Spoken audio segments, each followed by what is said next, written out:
Gabriela ku Spark esinga. Wow. Julio, family ena agirinako oluganda. Olutonotono Julio oba Ulio. Manyi bo tebapronouncing je Julio. Ebulaba ne Jesus bamuyita Jesus. Nebirala bwe bityo. Us with your amusing jokes, Julio. Manyi togwako lwali. Tell me, why are you here? Naye kye kikulese. Say hi. Kubuuzaako kye kisooka. My nephew was in the country, I would have. Ekirala mba kumanya nti Pablo ali waka. N'alibadde najja dda kuba musajja mumanyi wa kucakala kudigida ebyana byokka. And again? Well, Pablo is not quite the same man anymore. Oyo nno. He's changed, right? Takyalinga luli yakyukamu. Takyabikola. So then what is this about? Kati kye kikulese tuuka ku mulamwa. Kiki business. Propose. Oh, Hey. of course. Of course. The business. Business. The point, huh? Oyagala mulamwa. You being your partner. Engeri gy'oli patana wange. Yeeyogeza bingi. Julio ono. What is this? Kiki kino. In Medellin yesterday and held a meeting with some Americans. Badde bali amuyitiramu. Nabadde mu Medellin John ensisinkana Abamerica abakola soft drinks. They're looking for a medium-sized, consolidated Baagala company to increase their investment eyimiridde bagyongeremu here in Colombia. bagigule. What do I have to do with this? Kati bino nze binkwatirako wa. Kati jjukira muzeeyi ayina Tropical Beverages ye company ekola soft drinks wano mu ggwanga. They're interested in visiting us to know the facilities and talk business with Kakati baagala kujja bakyalire facility yaffe kwegamba industry yonna factory balabe engeri gye twakolamu ebintu batuteekemu ssente. Mu bufumu nze baagala tugula. Baagala bagula bo bakiveemu. Abamerika bateekewo bizinesi ya. Like, what, older? Aya basi. Granny. Akati ebibuuzo. My wife and I were Fake daddy bimutta. But Pablo doesn't look anything like you at all, huh? Nga Pablo takufaanana. mother spitting image. Yafaanana nnyina. What's your job? Okola mulimu ki? Where do you work? Okolera I am wa? a farmer. Ndi mulimi. Told me that you were a businessman, huh? Naye ate mutabani we yatugamba oli businessman. I explain to you some. Anti leba business. Okulima yafuuka business n'okulunda. Huh? What? Ebibuuzo. Pablo has moved to the city. When you run this business, you Kaakati ng'olina emirimu ng'egyo oli bulungi omwana we kyamuleeta mu kibuga ki. They all want to come to the city. Gwe tomanyi bavubuka. Let them Bonna baagala kibuga. sense. Kati Coming here to suffer hardship? lwaki ajja wano okubonaabona mirimu gy'akola kusimanyi mu factory kusula ng'atunula. Ng'ate kitaawe toli bubi. You know. Lwaki tasigala eyo? That's what I say too. Nange kye mugamba. You know what? Ate ekirala. Go find out how much. Kangene ndaba omwana embeera gy'alimu baba mumalire. Nkuwerekere. See, stay here. Muwala tositunkana, totawaana, totagala weetuulireze wendi. Mwogwa mwe mwagukoze dda. If the companies merge, all of us will profit from it, Ephraim. Well, Julio, that depends on what you mean by profit. The Kisinziira. scope expanding, increasing. Anti kye ngamba tugenda gaziwa tusobola okugatta kampani eno. He is fine as it is. Nga tuli bulungi nga bwe tuli. I think it's not.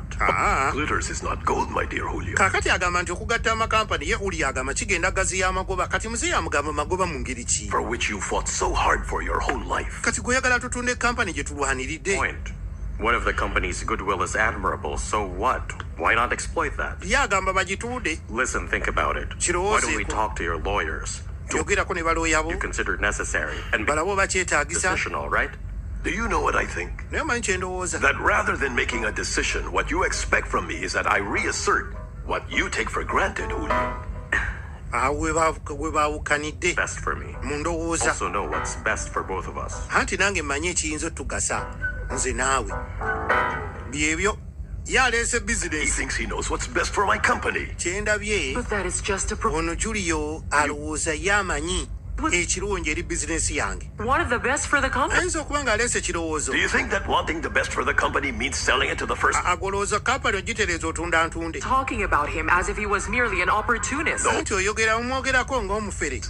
He is a shady businessman who is only interested in Nedda. a quick profit. Kye mmanyi nti bambi tamanyi bizinesi ayagala nnyo amagoba ag'amangu. But that for the company, for the plant, to make a good profit. Tomanya planti tuyinza okuba nga I am not- tugipulaningira kukola magoba. I am very different. I have feelings Nze siringa Julio. in my heart because Company. and I have always fought for it. Njiwulira mu mutima yantuuyanya namenyeka nakola ekisoboka okulabika nti kampani ebeerawo naye ate ye Julio andaga nti ayagala kutunda ntunde. Awo we tutakwataganidde It's taken. ekyo nkikaanye nkigaanye sijja gitunda.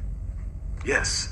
Naye ng'ate Julio balinamu olupatana alinamu kasheya mu kampani eyo awe wali obuzibu. They are at the cafeteria, but Ekiri wano they will show up here anytime. saawa yonna abantu bandi bubi munyambe oyo mumute. Yes, sir. But let's hurry, please. Mumute. Yukirayo maama we amanyi omwana we agenda kubeerera ddala eri. Ono ali eno abagamba banne puresha zinzita ntuuse okubula bubuzi wano. Come on, stay with us. Omwana wange sigala wano. Back to that house.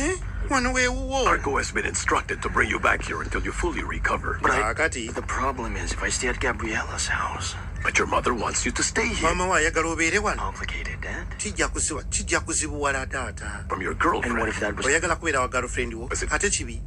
And I would feel really relieved if you Mwana wange nja kuwulira eddembe n'essanyu ku mutima ng'oli nange wano. Are you going to let your mother down? olese maama wo Keep bw'otyo. your mind, otherwise we'll change our plans. See you. bannaye mweraba naye munaayogera ebyenkanawa nzirayo wa bagabbi. Alumwa nno mbirizi baazimenya teyeekoza naye awali omukwano I'm worried about our son. ntandise okweraliikirira omwana waffe. I think he got into trouble because of his girlfriend. Andabikira n'okuba nti ebizibu bye yafunye yabifunyirwa girlfriend we and her family are looking after him. ng'ate bamulabirira shiya. They have even Nedda si bwe kiri. Wasn't run over by a motorcycle. Emmotoka oba piki si ye yamutomedde. What? Olwaki? How come? Who did that? Ate ani yamukubye? I know the details because the doctor told me this. Nze dokita yaŋŋambye nti boda si ye yamutomedde. It's really serious. Mercedes, it's not my fault. Ensobi si yange. Would tell us, but he didn't do it. I'm nabadde mmanyi omwana ajja twegambira sure. naye tatugambye. It's because his girlfriend and her family are involved. Kaakati olaba tatugambye kitegeeza famire y'omuwala gw'ayagala. Ekintu kino ekirimu katayagadde tuginyiigire tayagadde tubakyawe kyavudde tatugamba naye ng'ebyamutuuseeko byonna okusinziira ku mawulire ge nnina byamutuuseeko lwa famire eyo. Ka tulabe gye bigwera. What did the doctor say? Abasawo bagambye ki? Tajja kuba bulungi. I mean, he's much better. I mean, ali much better. Why did it take them so long to examine him? Naye nga baluddeyo nga bamweka ebijja abantu abagenze ku makya ne muddaka wongezi. He ran so many tests at the Testi zibadde nnyingi ziwezeeko laboratory. mutima nki kalulwe mawugwe amukebera amalusu n'enviiri byonna. No, this old man is a doctor, sir. Ono muzi So you know, Guillermo, I know a fracture from his sprain. kati But I'm very sorry we left everything at the hospital. empapula nti ebintu byonna tubireseeyo mu ddwaliro ate ffe tuli basawo. Sick leave? Because you should go back to work as soon as possible. Kaakati Ernest I go back. No, take it easy. I'll be back to work sooner than you can imagine. yeebuuza eby'emirimu. That's great. Ye Gabi anaakola ddi ng'ali mu kujjanjaba mulwadde. Side with Alina okuddayo ku mulimu. How quickly this... Ne Pablo naye alina okukola. Yes. Leaving? Kakati ogenda genda. You see, his mother is really worried about him. Ono ateekawo embeera. After him. You know how exactly... Newankubadde bakomyewo wano leero. Naye Pablo baagala omutwala mu kyalo. That'd be good for him. Kuba maama ayagala omwana abeere waka. Look, I hired a van. That is really... Nafunye vaani emutwala. I think those vans are cool. Well, they might be cool and all, but a trip is a trip and his condition is... Nedda bannange olugendo luba lugendo omwana mulwadde. Mulindeko mumutwala mu kyalo eyo. He travels in his condition, even if it's on the presidential plane. Asooka abeereko Said wano. he has to limit his movements. Newankubadde mumutwalira mu mbeera ki. More days, or at least until he gets better. Wadde olina presidential plane tomutwala omwana mulwadde muweemu ennaku 4 ku 5. Bintu nno bikyakalubye. Omwana alemeddeyo. Fake daddy. Alina okulipootinga. Lotargo, how come you tell me this? Ate biki by'oyogera? As for God's sake, Banana. oh, believe me, no human power would help me get him out of this. Ngezezzaako nkoze ekisoboka naye ng'omuntu nnemereddwa. Anything at all. Awo wenkomye. Duty to convince him, wasn't it? Obadde olina mumatiza. Just listen to me. Waliwo kyesikoze naye ng'omwana we awulira.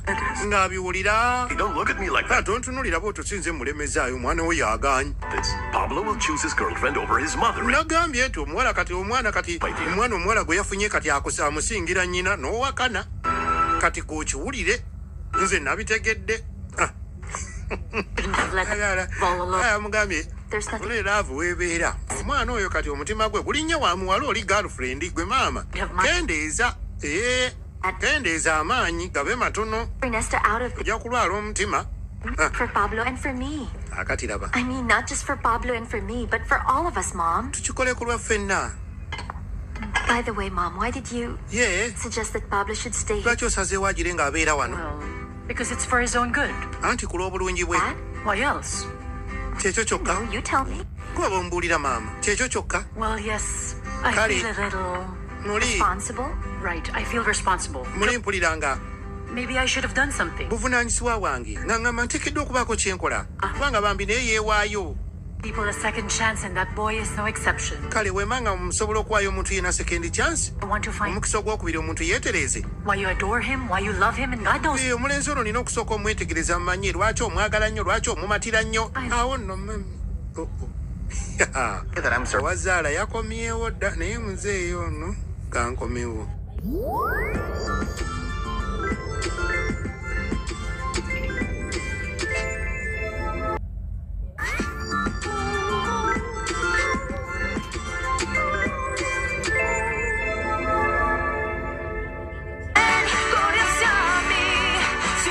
Tugenda mu maaso. Let me tell you that I'm surprised, Mr. Memo. Ernesti Anakin cheated, si but musanyufu. Muzeeyi wanneefuulidde wanvuddemu. Thanks for- Kati ozunga na Pablo. I ended up even liking the old man. Kaakati nno nkunyumiza ki? Omulenzi simulinaako buzibu naye ate kitaawe Boy. yansanyudde nnyo. Comfortable and well off, and that's what. Omusajja mugagga. Oh, money, that's what we care for. Huh? Waa, You have okwo kweraga talina. life. That's the- Manye ebintu bye yaguze. Supermarket